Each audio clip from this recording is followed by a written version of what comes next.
The sequence of events, beginning with Max losing consciousness at the beach and ending with Max's confrontation with herself in the Two Whales diner, creates an incredibly interesting context for the final choice of the game. The nightmare represents a dark, guilt-driven, fearful, and doubtful part of Max's mind, the part that is usually subdued, but when Max is at her most vulnerable, it fights to take over. The nightmarish versions of all the people she knows, including herself, are trying to make Max feel guilty, telling her she chose wrong at every turn. They are trying to convince her all her struggle and sacrifice was for naught. They are trying to make her question the sincerity of her own motives. They are trying to convince her nobody would ever like her for who she really is. They are trying to make her doubt her relationships with others. The other Max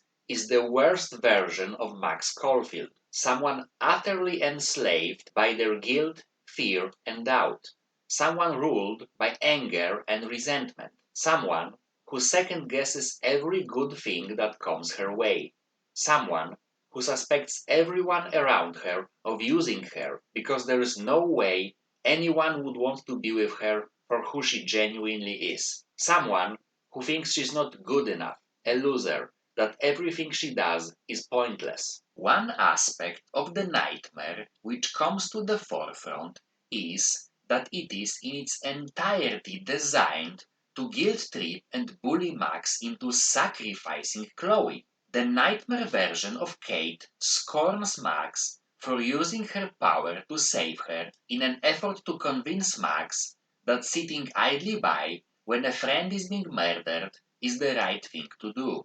In the real world, Max made a difference. She saved a life. In the nightmare, she is told she did the wrong thing by helping, and she changed nothing. The nightmare version of David says, "It's pretty ironic he ended up being right about everything," suggesting that Max and her power were irrelevant to solving the mystery of the dark room. While David's help was instrumental in Max's escape from the dark room, David only got there by following the clues found and pieced together by Max. He even expressed respect for Max's detective skills. In real life, Max used her power to solve the mystery of Rachel's disappearance and Kate's abduction. In the nightmare, she is told it was all for naught. In the warped version of the Two Whales diner, the townspeople are accusing Max of murder, pleading for their lives, even when it makes no sense. Why is Nathan, who is already dead at that point, pleading for his life? Why is Joyce pleading with Max to sacrifice Chloe? Would the real Joyce want to survive at the cost of her daughter's life? Even more puzzlingly, she says that Max is going to take her away from her family, but her family is Chloe. Max's nightmarish reflection tells her she has no friends and Chloe is just using her, because Max is not good enough for anybody to like her for who she is, without her power. Even the nightmare version of Chloe is working against the real Chloe, mocking and insulting Max. The real Chloe called Max the smartest, most talented person she has ever met. A hero, her best friend. She said Max was kind and caring, and that nobody could ask for a better best friend. She said Max made her feel like she had a reason to stay in Arcadia Bay. She said they were meant to be together. Stop being so goddamn humble. You're like the smartest, most talented person I've ever known. Once you get over yourself, you're gonna make the world bow. I can't even submit my photo to represent. I just don't want to be rejected. Every great artist gets rejected before they get accepted. So you have to enter a photo. I'd rather be a good photographer. You are. You just have to stop being afraid. You're kind and caring. Nobody could have a better best friend. Nobody. You need to accept how awesome you are. So stop beating yourself up, okay? You're Maxine Caulfield. And you're amazing. We were meant to be together. And you make me feel like I have a reason for still being in Arcadia Bay. In real life, Chloe admires Max. In the nightmare, she is contemptuous towards her. The nightmare presents a warped version of reality where everything is backwards, opposite to the truth. In Mr. Jefferson's classroom, when Max is presented with a set of dialogue choices, she emphatically says she would never say any of those things. There's no way I'm saying that. No way. In the hallway, Kate is resentful towards Max for saving her, even though in reality she was grateful. In the labyrinth, even characters who have been nothing but friendly to Max, like Warren and Samuel, are hunting her down. In the bathroom, Max has to enter a code reflected in the mirror, a clever bit of visual storytelling signifying that everything in the nightmare is backwards, opposite to the truth. It's not how the conscious, rational part of Max's mind feels and thinks. I'm not going to take the bait. I'm not. If sacrificing Chloe is, as some players would argue, the obviously more rational, more moral choice, why is the worst, least rational part of Max's mind trying to convince her to do it? If sacrificing Arcadia Bay is, as again some would argue, such an evil and selfish choice, why is the darkest part of Max's mind hell-bent on convincing her not to do it? If Max is helping Chloe because Chloe guilt trips her into doing her bidding, if Max helps Chloe just because she feels like she owes her for ghosting her for 5 years, then why is Max's guilt made flesh, the other Max, telling her to sacrifice Chloe?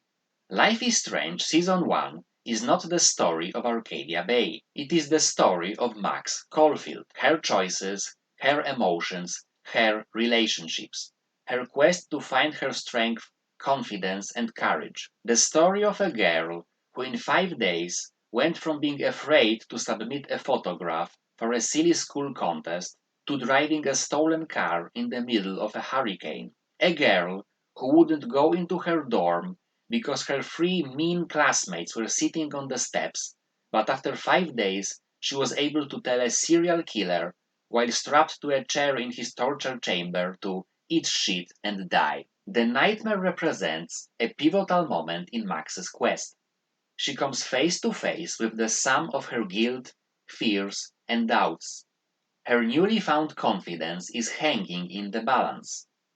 A part of herself is telling her to take it all back, to erase all her choices and struggles, to go back to the past and make it so that none of it ever happened. The hero comes face to face with a twisted version of themselves, someone they could become if they strayed from their path. A classic moment. Think Luke Skywalker fighting a phantom of Darth Vader only to discover it's him under the mask. By tearing the photograph, Max refutes her nightmarish reflection. She conquers her fears and doubts. She refuses to be ruled by guilt. She holds on to her newly found confidence. She accepts the consequences of her actions. She asserts she chose the best she could at every turn. She destroys the means to go back to the past, choosing instead to move forward in time. By using the photograph to go back to Monday and to erase the entire week, Max capitulates before her nightmarish reflection. She proves the other Max right. She chooses fear and doubt over confidence. She lets herself be ruled by guilt. She does something she doesn't want to just because her guilt tells her to. I don't want to do this. She doubts the sincerity of her own motives, so she wants to take back everything she's done in the past 5 days, unable to live with the consequences. Wouldn't you agree that in most stories, we expect a hero to come face to face with a dark part of themselves and triumph over it? Wouldn't you agree that if a hero comes face to face with a dark part of themselves, but instead of overcoming it, succumbs to its influence and does its bidding, it constitutes anything but a happy or good ending? In contrast to the warped version of the world in Max's nightmare, her memories of Chloe, which she goes through before waking up at the lighthouse, are pure, unedited, just the way they happened. There is no anger, resentment, or guilt when she goes through her memories of Chloe. It's a memory of Chloe that stops the nightmare. It was Chloe's touch that pulled Max out of a dark vision she had at the end of episode 1. When Max crosses the nightmare version of the junkyard, the only safe haven is a portion of Chloe's hideout. When Max is with Chloe, the dark part of herself is kept at bay. Let me leave you with one extremely telling detail about Max's nightmare. The code she has to input to unlock the door is 0311, March the 11th, Chloe's birthday. Chloe's life is needed for Max to move forward in time. Without Chloe, Max is stuck in the past. Sacrificing Chloe means that Max is unable to move on, so much so that she travels in time once more to fix the past instead of letting go of it. Saving Chloe means that Max learns to let go of the past, forsakes time travel, and moves on. To put it simply, without the person born on March the 11th, Max is stuck in the darkness of the past, unable to reach the future bright as a lighthouse.